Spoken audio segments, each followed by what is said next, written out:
Tonic అంటే అందరికీ గుర్తొచ్చేది పిల్లలకిచ్చే దగ్గు టానిక్. ఆ టానిక్ తాగితే బలం వస్తుంది. కానీ ఇప్పుడు మీకు చెప్పే టానిక్ అమ్మినోడికే బలం ఇస్తుంది. హైదరాబాద్లో టాప్ మోస్ట్ లిక్కర్ మార్టే ఈ టానిక్. 3 రోజులుగా జీఎస్టీ ఎక్సైజ్ అధికారులు నిర్వహిస్తున్న తనిఖీల్లో సంచలన విషయాలు బయటకొస్తున్నాయి. 100 కోట్ల రూపాయల ట్యాక్స్ ఎగ్గొట్టిన టానిక్ వెనుక కీలక వ్యక్తులు ఉన్నట్టు తెలుస్తోంది. విదేశీ మద్యం అమ్మకాల పేరుతో ఒక దుకాణానికి లైసెన్స్ తీసుకుని 9 చోట్ల అమ్మకాలు జరిపినట్టు గుర్తించారు వాణిజ్య పన్నుల శాఖ అధికారులు. టానిక్ అక్రమాల వెనుక అసలు టానిక్ ఇచ్చిందెవరు?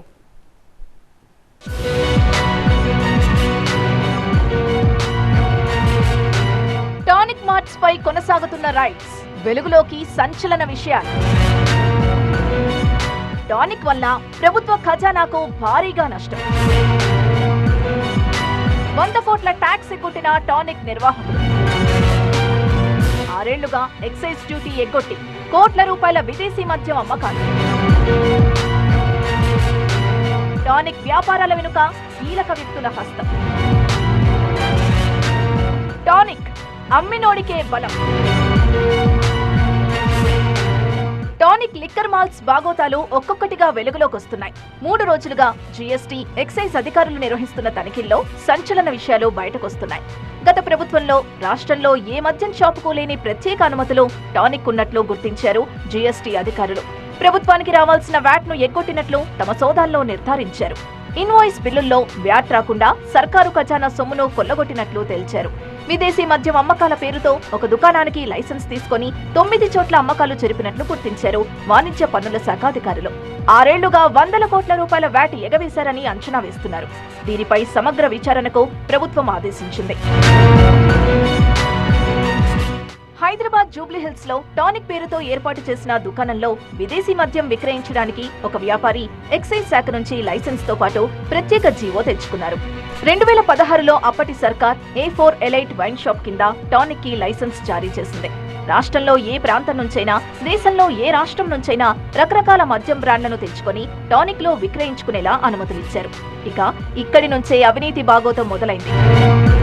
టానిక్ మద్యం షాప్ కు అనుమతి ఎలాంటి టెండర్ అప్లికేషన్ లేకుండా వచ్చిందని, దీనివల్ల ప్రభుత్వ రెవెన్యూకి తీవ్ర నష్టం జరిగిందంటున్నారు Telangana wines dealer association president Venkateswararao. ఏ బిజినెస్లో కూడా అలా ఇల్లీగల్గా ఒక సీఎంఓ ఆఫీస్ నుంచి ఇవ్వడానికి వీలు లేదు. పబ్లిష్ చేయాలి, ఎవరికి ఇంట్రెస్ట్ ఉందో వాళ్ళు కోట్ చేసుకుంటారు, లేనివాడు లేదు. అలా కాకుండా దీనికి ఉన్న బెనిఫిట్స్ 5 ఇయర్స్ లైసెన్స్ ఫీజు ఇచ్చారు. మాకందరికీ 2 ఏళ్లకే. 5 ఏళ్ళు వాళ్ళకి లైసెన్స్ ఎందుకు ఇచ్చారు అనేది దేర్ ఇస్ నో ఆన్సర్. తవ్వే కొద్దీ టానిక్ నిర్వాహకుల బాగోతం ఒక్కొక్కటి బయటకొస్తోంది. రెగ్యులర్ వైన్ షాప్ కి సంవత్సరంలో లైసెన్స్ ఫీజుకి 7 సార్లు పర్చేస్ వరకు మాత్రమే అనుమతి ఉంది. ఆ తర్వాత ప్రతి పర్చేస్ కి 13.6% ఎక్సైజ్ ట్యాక్స్ పే చేయాలి. కానీ టానిక్ కి ఇలాంటి నిబంధన 3 ఏళ్ల వరకు ఏదీ లేదు. దీనివల్ల టానిక్ వచ్చిన మొదటి 3 ఏళ్లలోనే 50 నుంచి 100 కోట్ల వరకు సర్కార్కి రెవెన్యూ నష్టం వచ్చిందంటున్నారు Telangana wines dealer association president Venkateswararao.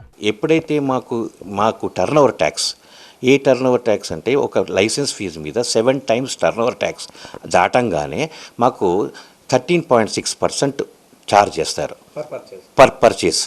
వాళ్ళకి 3 ఏళ్ల దాకా అసలు ట్యాక్సే లేదండి.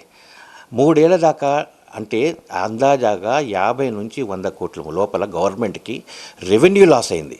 దీన్ని ఎట్లా గవర్నమెంట్ ఎందుకు ఊరుకుంది? ఏం బెనిఫిట్ మూలంగా వదులుకున్నది? 5 ఏళ్ల క్రితం ప్రారంభమైన ఈ టానిక్ లిక్కర్ గ్రూప్స్ కు నగరంలో 11 అవుట్లెట్లు ఉన్నాయి. ఒక దుకాణంలోనే విదేశీ మద్యం అమ్ముకునేందుకు అనుమతి తీసుకుని మరో 8 చోట్ల విదేశీ మద్యం విక్రయిస్తున్నారు. ఆ 8 దుకాణాల్లో సాధారణ మద్యం విక్రయిస్తామని చెప్పి లైసెన్సులు తీసుకున్నారు. ఇలా విచ్చలవిడిగా విదేశీ, స్వదేశీ మద్యం అమ్ముతూ వ్యాట్, జీఎస్టీ ఎగవేసి తెలంగాణ సర్కార్కు భారీ నష్టం తెచ్చినట్లు అధికారుల తనిఖీల్లో తేలింది. దానికి ఫ్రాంచైజీగా ఒక్కొక్క షాప్స్ 11 షాపులు ఓపెన్ అయినాయి అంటున్నారు. అది వేరు, ఇది వేరు. టానిక్ ఈజ్ టోటల్గా ఇంకోటి తెలంగాణలో ఉన్న డిపోలో ఎక్కడి నుంచి అయినా ఆయన కొనుక్కునే అధికారం ఉంది. మాకు మా డిజిగ్నేటెడ్ డిపో తప్ప ఇంకో డిపోలో కొనడానికి వీలు లేదు. ఎందుకండి మాకు కూడా కొనుక్కోవడానికి అధికారం ఇవ్వమంటే రీకన్సిలేషన్ కష్టమవుతుంది, అలా ఇవ్వలేము అని ఎక్సైజ్ ఆఫీసర్ చెప్తారు. షాపులకు మద్యం సరఫరా కోసం తెలంగాణ వ్యాప్తంగా 18 చోట్ల డిపోలను రాష్ట్ర బేవరేజెస్ కార్పొరేషన్ ఏర్పాటు చేసింది. ఎక్కడైనా ఒక దుకాణం ఏర్పాటుకు ఎక్సైజ్ శాఖ లైసెన్స్ ఇచ్చినప్పుడు దానికి సమీపంలో ఉన్న ఏదో ఒక గోదాము నుంచి మద్యం తీసుకెళ్లాలనే నిబంధన ఉంది. కానీ ఈ నిబంధనను తుంగలో తొక్కి విదేశీ మద్యం అమ్మే దుకాణానికి అవసరమైన మద్యాన్ని రాష్ట్రంలోని 18 గోదాముల్లో ఎక్కడి నుంచైనా తీసుకోవడానికి ప్రత్యేక జీవోలో వెసులుబాటు ఎందుకు కల్పించారని ప్రశ్నిస్తున్నారు wine dealer association president Venkateswararao. ఒక ఫారెన్ లిక్కర్ ఉంది, మా డిపోలో లేదు, జీరో స్టాక్ ఉంది. వేరే డిపోల్లో ఎక్కడో స్టాక్ ఉంటుంది, ఎందుకంటే ఇట్స్ త్రూ అవుట్ స్టేట్కి డివైడ్ అవుతుంది. వాళ్ళ పీఓస్ వస్తే ఆ డిపోలో సేల్ లేక మూలంగా అది పడి ఉంటుంది. అక్కడ సడన్గా వీళ్ళకి ఒక్కరికి టానిక్కి తెలిసిపోతుంది ఏంటంటే అక్కడ ఎక్స్ట్రా స్టాక్ ఉంది అని. అది లిఫ్ట్ చేసుకుంటాడు, లిఫ్ట్ చేసుకుని వచ్చి షాప్లో పెడతాడు. మా దగ్గర లేని స్టాక్ అతని దగ్గర దొరుకుతుంది అనగానే డెఫినెట్గా కస్టమర్స్ అరే వీళ్ళ దగ్గర ఎప్పుడు ఏమీ దొరకదు అని చెప్పి ఒక టాక్ వచ్చి ఆ టానిక్కి సేల్ పెరుగుతోంది. అంటే ఇండైరెక్ట్గా మా సేల్స్ని దెబ్బతీసి ఆ షాపుల మీద సేల్ చూపించడం కోసం చేసింది. టానిక్ తో పాటు దానికి అనుబంధంగా ఉన్న క్యూబై టానిక్ మద్యం షాపుల్లోనూ తనిఖీలు నిర్వహించారు. జీఎస్టీ, వ్యాట్ ఎగవేత కోణాల్లో వివరాలు సేకరిస్తున్నారు. మద్యం బదిలీ, పన్ను చెల్లించని మద్యం అంశాలను కూడా పరిశీలిస్తున్నారు. బుధవారం టానిక్ వైన్ షాపులపై ఎక్సైజ్ అధికారులు దాడులు చేశారు. ఏకకాలంలో 11 చోట్ల అధికారులు సోదాలు చేశారు. ప్రస్తుతం టానిక్ వైన్ షాపులకు 3 డైరెక్టర్లు ఉన్నారు. అనిత్, రాజ్, భారతి పేర్లపై ఈ టానిక్ షాపులున్నాయి. క్యూబై టానిక్ పేరుతో మరో 11 షాపులు కూడా నిర్వహిస్తున్నారు.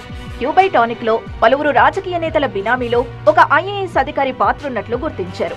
రావుల శ్రవణ్ రెడ్డి, అభినయ్ రెడ్డితో పాటు అఖిల్ రెడ్డి, ప్రియాంక రెడ్డి పేర్లు తెరపైకొచ్చాయి. చివరకు టానిక్ లో పనిచేసే ఓ ఉద్యోగి పేరుతో లైసెన్స్ తీసుకుని వ్యాపారం చేస్తున్నట్టు తేలింది. బోడుప్పల్, గచ్చిబౌలి, మాదాపూర్ ఫ్రాంచైజీల్లో 3 ఉన్నతాధికారుల కుటుంబ సభ్యుల పాత్రున్నట్టు అధికారులు గుర్తించారు. ఇలా టానిక్ అక్రమాల వెనుక అసలు టానిక్ ఇచ్చిందెవరో కనిపెట్టే పనిలో పడ్డారు అధికారులు.